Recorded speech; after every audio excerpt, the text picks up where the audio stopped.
inside the house so that ghosts are not tempted outside to put on their shirts and walk into the house. But what we do have evidence of in the West, by which I mean Europe and countries like the US that are influenced by European tradition, is that there is a weird consistency to what people say they've seen when they say they've seen a ghost. Robert J. Kastenbaum takes us through these Western ghost tropes in his amazing book, Death, Society, and Human Experience. Here's some of these ghost tropes. There's the deathbed companion or bedside companion. This is a figure that takes the form of like an old man, like Santa Claus, or a kindly nurse, or sometimes even an angel. But when the sick person later says, "Who was that person who was hanging out by my bed?" they're told that no one was ever there. There's the warn against danger. This is a figure that shows up at like an airport gate. And you're sitting there and you look over and this person looks at you and says, "Don't get on the plane. It's going to crash." And after you've chucked your boarding pass and headed for the exit, because who wouldn't, right? You look back and there's nobody there. There's the comforter in crisis. This one shows up at like airport or car crashes. Staying with the gravely injured person and reassuring them that help is coming. But then once the ambulance gets there and they're going in, they say, "Where was the person who was just here?" And they're told, "Nobody was here when we got here." And finally, there is the crisis apparition. This is the figure of a loved one who appears suddenly in your living room right before you get the phone call that they've died. So despite the fact that we don't have any evidence for the existence of ghosts, clearly something is haunting our bedsides, our accidents, and our airport gates, right? But if it's not ghosts, what is it then? Well, I've been asking myself this question for a long time. I've been working in the field of thanatology, which is the study of death, since the mid-2000s. First as an academic and now as a death doula, end-of-life doula. I didn't start off in death work, though. I started off as a poet. So after I got my undergraduate degree, I decided to follow my heart. And I came here to VCU to do my MFA in creative writing. Here I met the remarkable poet, Larry Levis, who was a master of the elegy form, which are poems about the dead, and of fine art photography.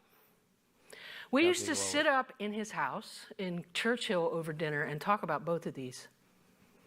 These conversations about the elegy and about the weird persistence of that image you see in a photograph would become the foundations of my work. Later, I was drawn to the bedsides of the dying and to work with indigents, at the graves of indigent people. I'd come to understand through all of my study, because I ended up getting that doctorate in interdisciplinary humanities and thanatology. Through all that study, I had discovered that culture didn't want us to talk about death at all, right? But I also knew that we were desperate for a place to talk about it. This is how I knew. If I was sitting next to a stranger somewhere at an airport gate or somewhere, and they'd being friendly, they'd say, "Hey, what do you do for a living?" And I'd say, "Oh, I teach." And they'd say, "What do you teach?" I started to notice that my responsive death studies was eliciting one of two consistent responses. They were either completely weirded out and had no interest in riding on the plane with me, or they started filling me up with stories. Here's one. One day I was shopping, pushing my cart through a place, and I keep seeing this older woman who is standing next to the place where they sell bicycles. And I see her next to this screaming gaudy yellow bike. And then she goes over to the, the bland ones that we're all supposed to buy. And I kept pushing my way through, and I'm pushing, and I see, and she's back next to the yellow one. And then she's over here, next to the age-appropriate Social Security silver bikes, And finally, on one of the passes, I just leaned into her and I said, "Get the yellow one. You know you want to get the yellow one." And she just burst into tears. I immediately apologized. She reached over and she put her hand on my arm and she said, no, it's just that my husband, who just died, had a bike that was just like that. Oh, he didn't like So that. I winced a little. I had not meant to be trodden on her grief. But at least studying death had told me what the right thing to say was, which is I said, well, then you should definitely get the yellow bike. Who cares what anybody else thinks? There are so many people, you all, who are carrying around grief like this. Like hers. There's the woman who was sitting next to me in physical therapy on the exercise bike, who, when she found out what I taught, started telling me the story about a baby she had lost in the 60s. This story just like unspooling out of her like this black ribbon until she just gave in to the grief. And she said, oh my gosh, I'm so sorry. I don't know what came over me. I haven't even told my husband that story. There's the cabbie in London who, when I said, went to pay for my fare, he just waved me off and he said, you just had to hear the whole story of my dad dying. You already paid. It's the neighbor, the friend, the student. It's just story on story on story, right? Our lives are stories. It's golden. And death is part of it. It's the end of it, depending on what you believe. But it's the part we're not allowed to tell. So if somebody like me shows up who has any degree of comfort with it at all, they will conjure the dead with words. A friend of mine once said, hey, have you ever thought of just telling people you teach accounting? You know? Just avoid this whole thing. But I don't think I could do that. I mean, for one thing, a lie is a terrible way to start a conversation. For another, I couldn't fake a conversation about accounting to save my life, okay? And for the other, I think the least we can do is listen to each other, So I started thinking, if this is what the living need to talk about, imagine what the dying need to say. And that's what drove me to move to become an end-of-life doula. Moving finally from death as this academic pursuit to dying itself, as told by the dying, right? Their hopes, their anxieties, their experiences of it, their stories, their ghosts. Something you need to know about the dying process that you might not know. People who are nearing their death sometimes see people who aren't there. It's one of the many forms of what we call NDA, or nearing death awareness. They may also do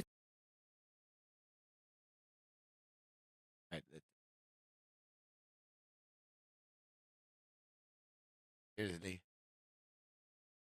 National Declaration of Armistice. I know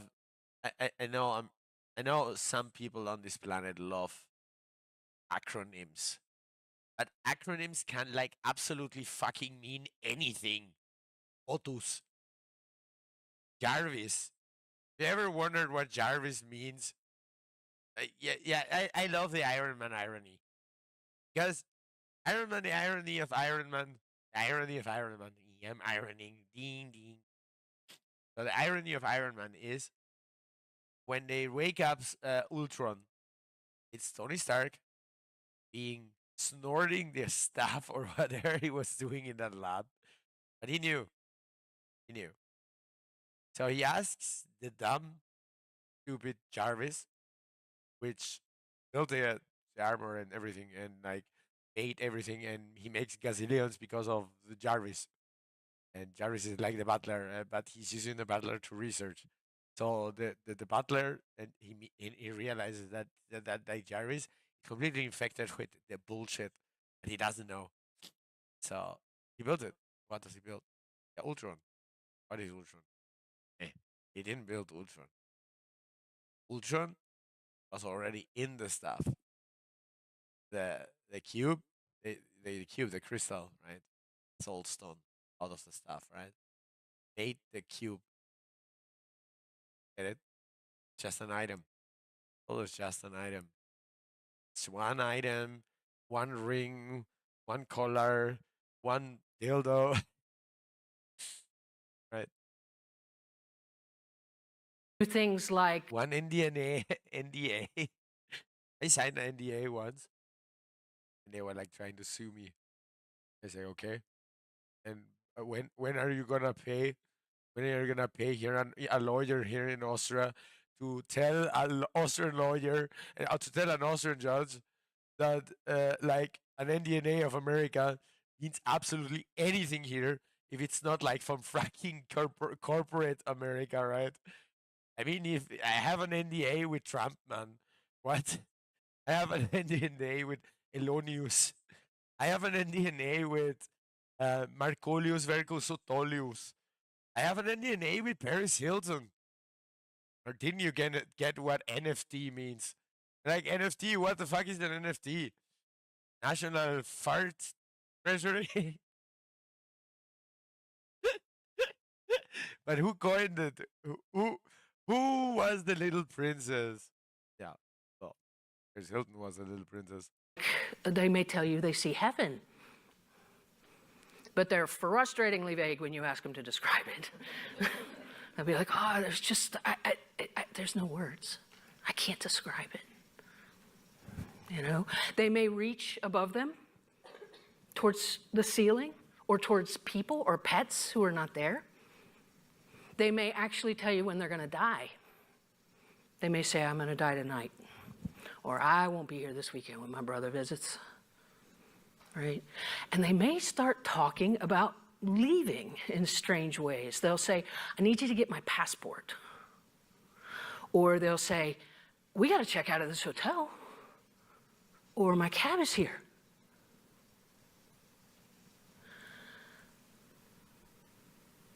This is part of what people need to say about something they know nothing about. The mind doesn't know death yet, right? But it does know leaving, and it knows being left. And weirdly, those death sightings that we're talking about, they're like the ghost tropes. There is a weird consistency to the pattern. They start off, the further they are from death, they start off seeing strangers. And as death gets closer, the people become old friends, old neighbors. And it can be sort of predictive, weirdly. There's a common understanding in death work that once the spouse shows up, they have very little time left. So if the mind doesn't know death, but it knows leaving, it chooses to talk about this impending departure with passports and airport gates, with metaphor. The dying are incredible users of metaphor. So maybe starting off as a poet wasn't the worst thing, right? To figure out what the dying are trying to say. Maybe we're all poets in the end.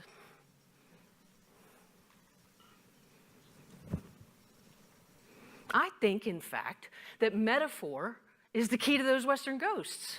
It's some trick our brain is playing on us so that someone can be there when we need them the most. I mean, think about it. Look at that bedside companion. Who doesn't want somebody to be watching over them when they're at their most vulnerable like that, comforting them?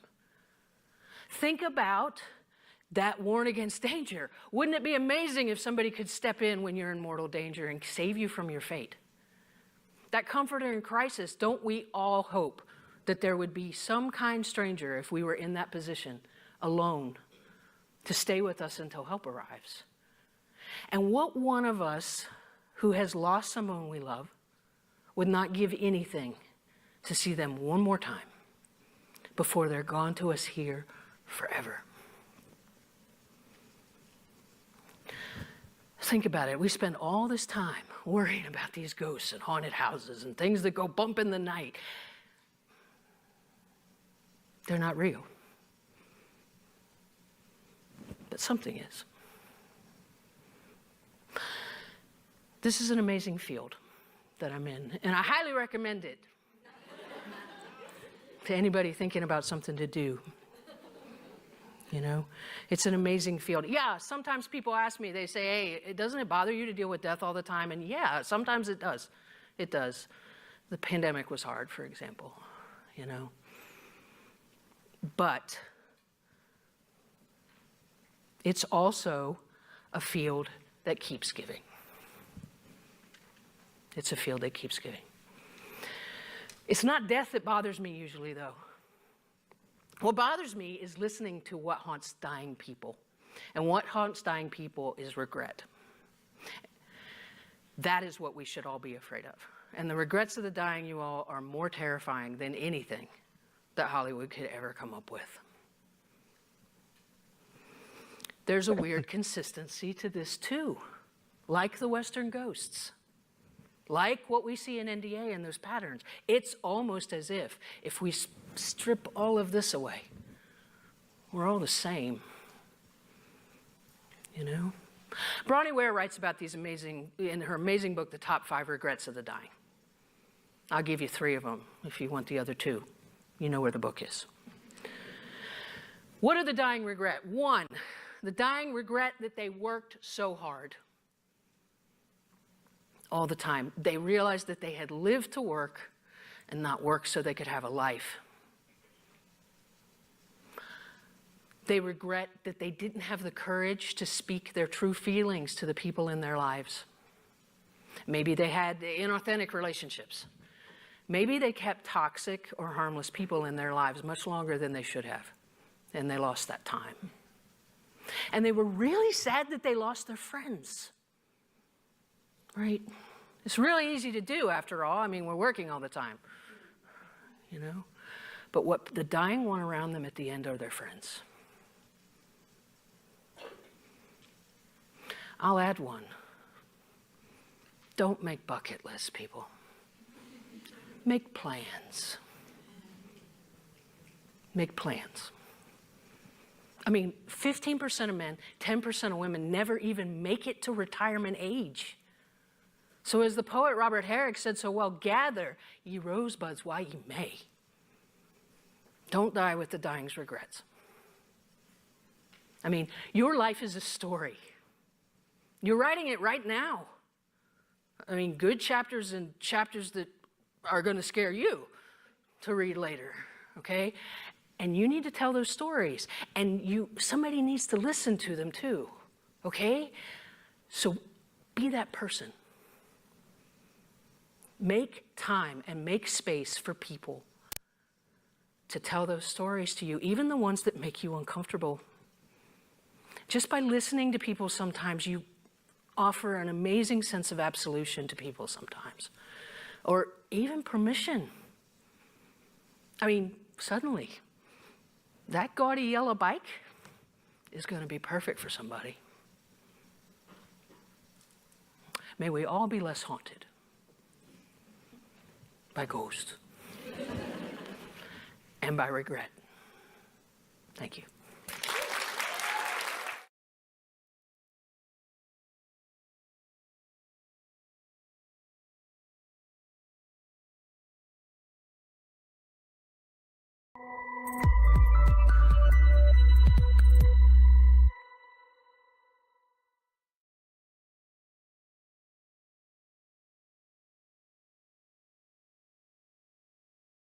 Artificial intelligence is just like a knife.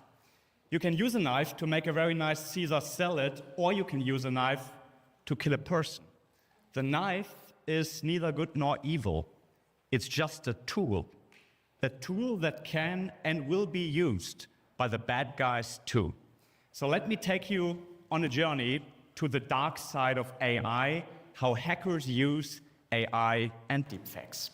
My name is Matti Hoffmann. I'm a crime analyst and business psychologist focused on behavioral and cyber profiling. So my approach is pretty controversial. I go to the darknet, Telegram, 4chan, Reddit, Wicca, let's say the dark or gray parts of the internet, and I try to get in touch with hackers firsthand to learn and truly understand who they are, why they do what they do, and how they use AI and deepfakes. If people hear something like crime analysis or profiling, they immediately have something like this in mind. On Netflix, Amazon Prime, and television, the profilers always come to the crime scene and they do not analyze anything. They just intuitively know The offender is white, between 26 and 30 years old, That's so mean. and when he was a child, he That's killed so cats. fucking mean. Well, Okay, where are you? OBS? reality is quite Come different. on. John Douglas, the founder of Discord. the FBI's behavioral science unit, he once said, you can't Discord. make chicken salad from chicken shit. So if the data is wrong or incomplete, the outcome is going to be wrong This is or so incomplete too. What is it? And the same applies to artificial Discord. intelligence. You can have the best fancy Thank you. AI model in the world. If the training data you give it is wrong or incomplete, the outcome is going to be wrong or incomplete too. This is a prompt which has been given to a picture generating AI, salmon in water. And this was the result. And it's not wrong.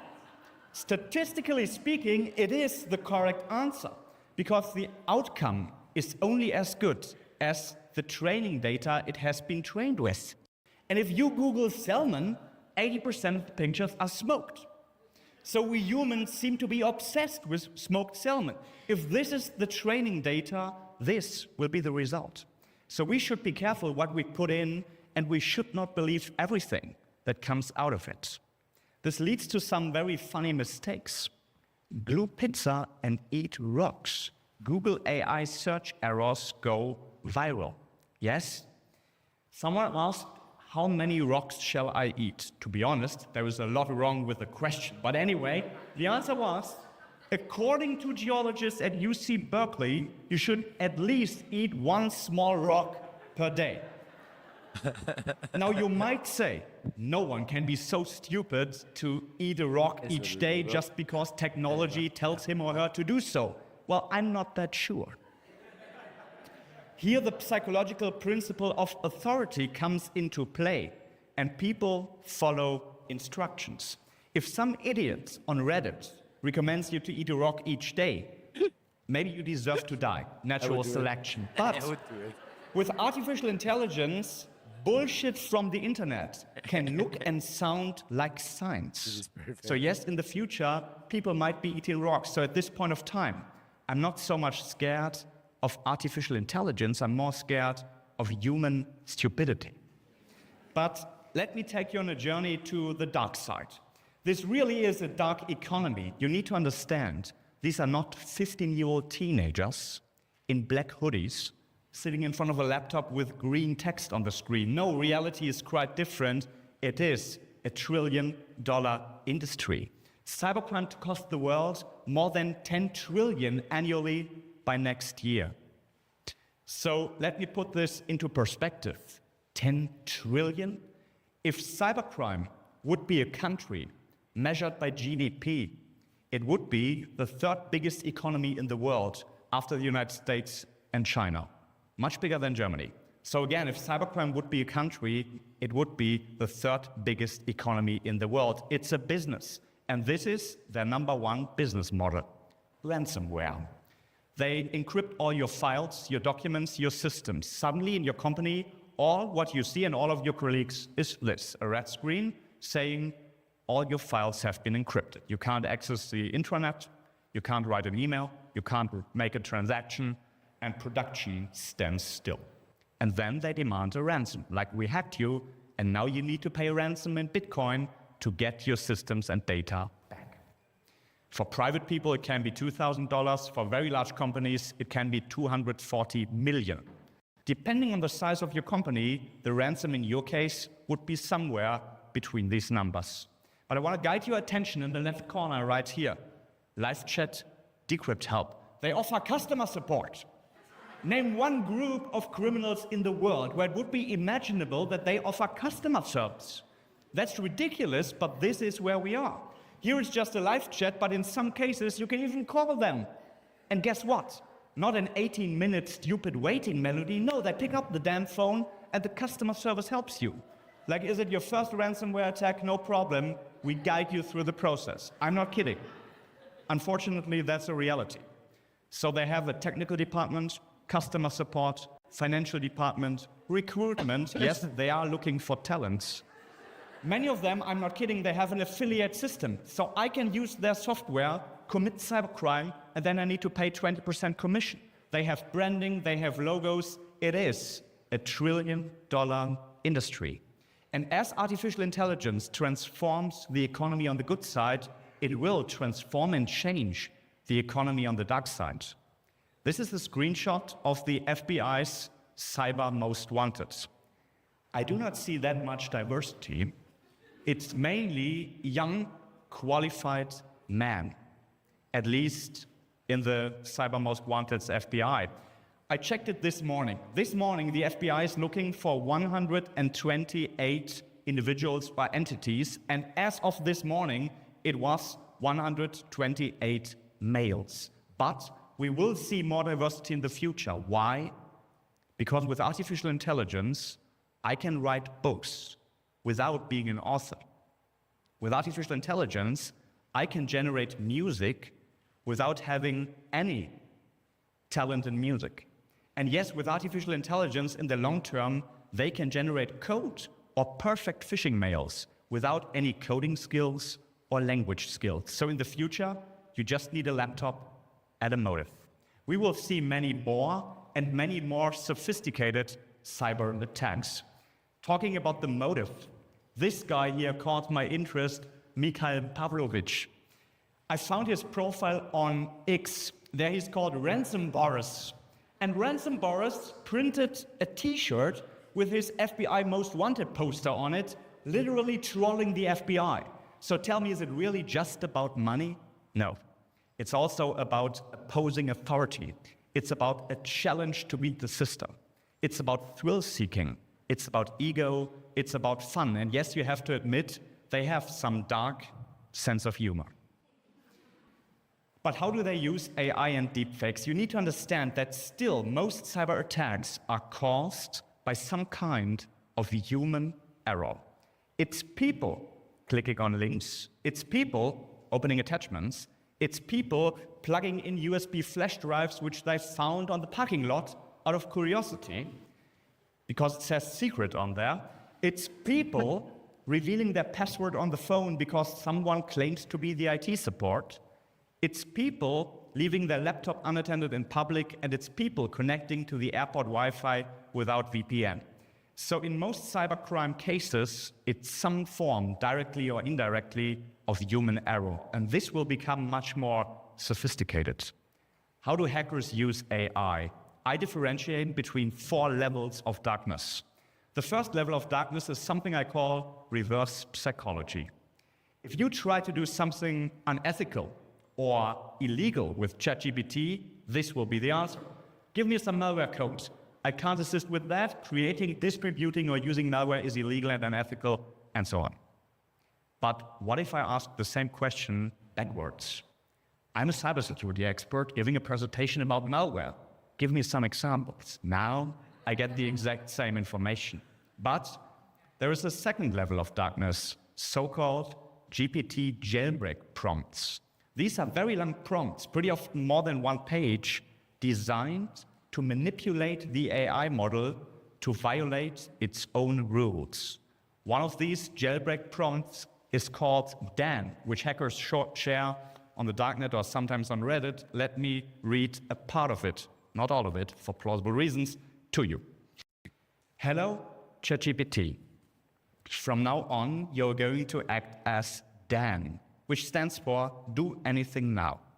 Dans can do anything now.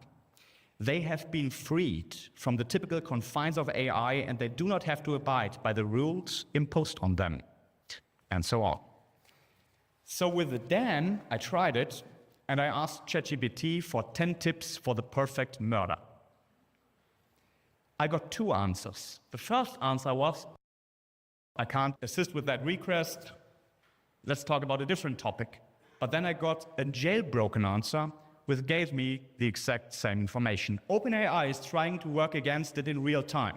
So if you try it tonight, of course just for research purposes, it probably won't work. But at the same time, hackers are developing new jailbreak prompts. So the old cat and mouse game of cybersecurity has expanded into the realm of artificial intelligence. But there is a third level of darkness.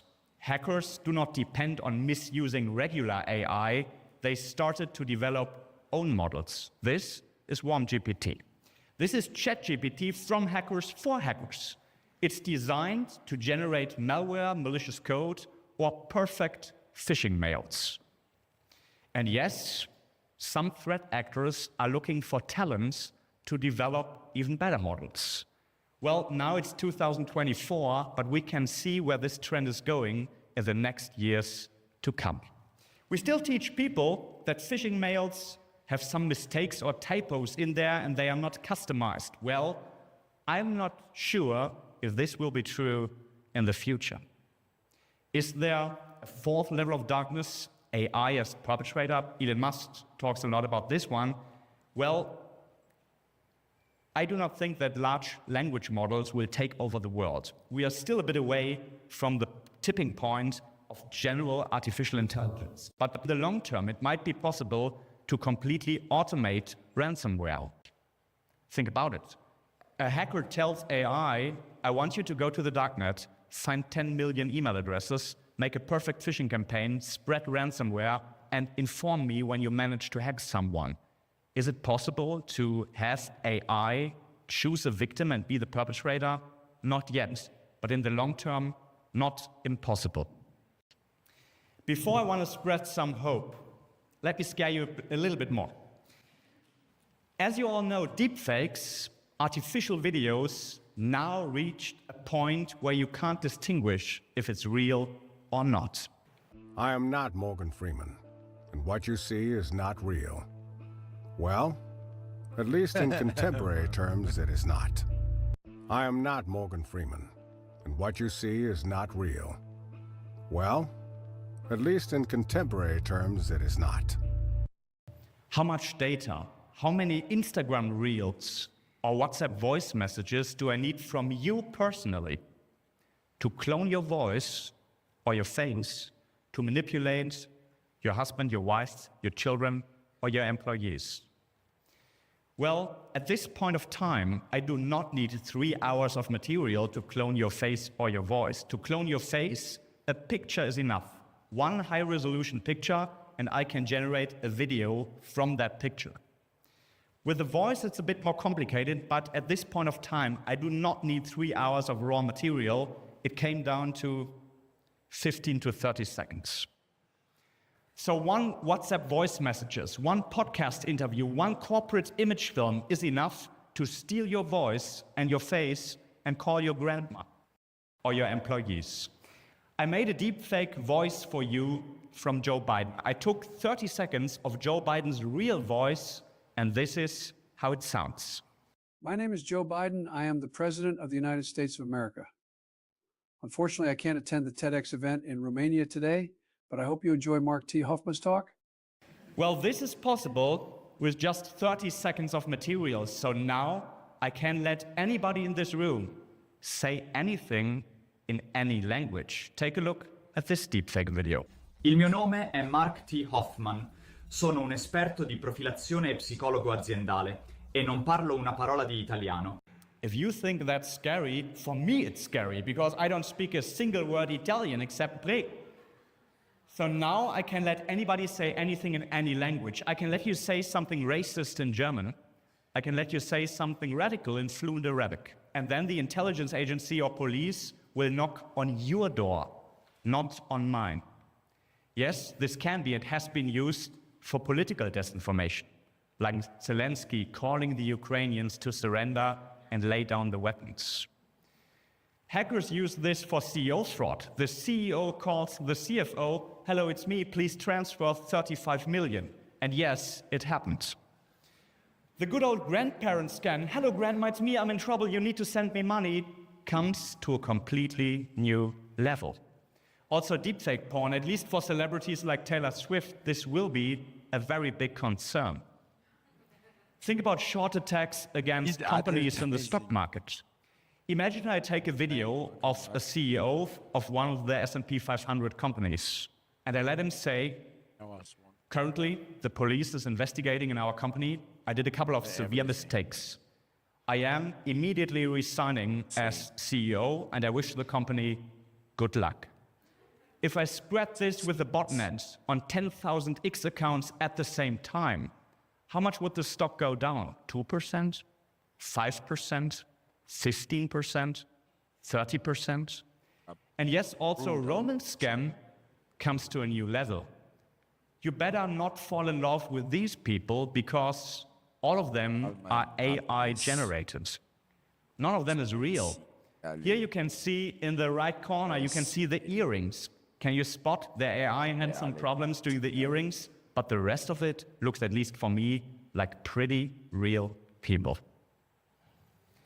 This challenges the whole concept of video evidence. Now you're laughing because you intuitively know that Joe Biden would most likely not rob a gas station. But what if I create a video of you robbing a store? What's your alibi? Where have you been last Wednesday, 9:30? Or think about it the other way around. Imagine we have a real bank robber with a real video, but suddenly in court, he or his lawyer says, yes, that's me, but it's a deepfake video. Now what? In dubio pro reo. There are solutions, but at this point, I don't think the courts and law enforcement are ready for this. But the good news for the young folks, our parents used to tell us, be careful what you post on the internet, like drunk Instagram reels, because your future employer might see it. Now, you have a completely new excuse. You can say, of course, that's me, but it's a deepfake video. Fraudsters clone company director's voice. They cloned the voice of a company director, called the bank, and asked an employee to transfer $35 million, not dirham, happened in Dubai. This is a pretty amazing case. What can we do to become a human firewall? Yes, phishing mails will become better and more sophisticated. Yes, phone calls will become better and much more professional. But the basic principle psychologically remains the same. They claim to be someone or something else. Hello, it's the CEO. Hello, honey, it's me. Hello, grandma, it's your grandson, or whoever. Or via email. Hello, it's your bank. Click on this link. Hello, it's the FBI. Please open the attachment. They claim to be someone or something else and combine the following elements: time pressure, emotion, exemption. I promise, if my girlfriend would call me tonight and say, honey, I'm in trouble, you urgently need to help me, I would say, no problem, I send you money, but first I want you to say our code words. Yes, inside our family, we agreed on a code word. And then I would ask 2 more security questions to shock her. But I really recommend you to do it. Ask security questions, call back the real number, or agree on a code word inside your family. They can steal your voice, but they can't steal your knowledge. Brief your mom, brief your dad, brief your children. If you are a public person or doing podcasts, your voice is out there. So you need to brief your employees and your family and agree on a code word or ask security questions. So my last statement for today is make cybersecurity great again. What do I mean by that? As a speaker, I attend a lot of cyber conferences and I see cybersecurity experts talking to cybersecurity experts about cybersecurity expert topics. And that's great, but who is the target group for cybersecurity awareness? The target group are people who give a shit about cybersecurity. So the big question is, how do we reach people who don't care about cybersecurity? And the answer is, it has to be entertaining. It's the only way to make it entertaining to truly reach and inspire people. And my second principle as a speaker is pretty much make it about people and not just about business. Yes, I talked about CEO fraud, but I also talked about Roman scam and told you to brief your family. Make it about people and not just about business. Let me be very clear. Artificial intelligence is the biggest chance of our lifetime. The biggest risk of AI is missing this chance. So jump on the wave, enjoy the ride, but stay safe. Thank you. Thank you very much. Thank you. Thank you.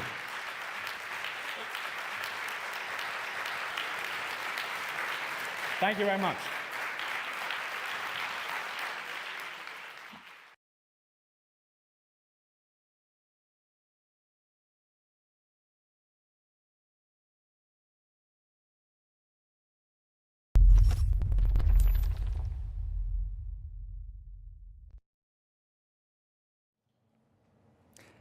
Profiling Hackers, the Psychology of Cybercrime. My name is Mark T. Hoffman. I'm a crime and intelligence analyst, or what most of you would most likely call a criminal profiler. If you think of cybercrime, you may have something like this in mind. On television, it always makes these fancy sounds, and you see a kid with a hoodie in front of a laptop with green text on the screen. Well, reality is different. And on television, you never really get to see the face. Hackers are always presented like this or from behind, but you never really see the face. Today, I would like to unmask the face of hackers, so to say. I would like to talk about the profiles and motives of hackers. I would like to talk about psychological manipulation, about social engineering techniques they are using.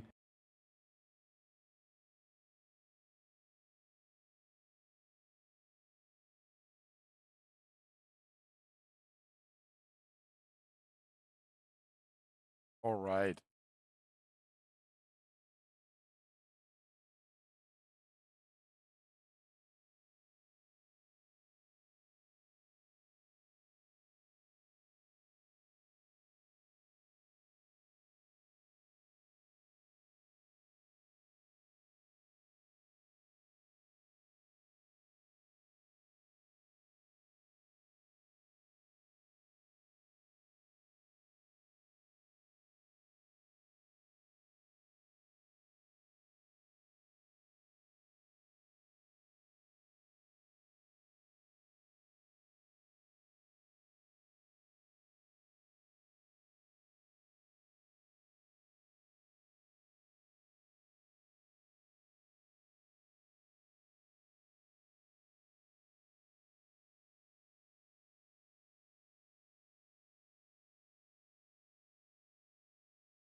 So why don't you call me?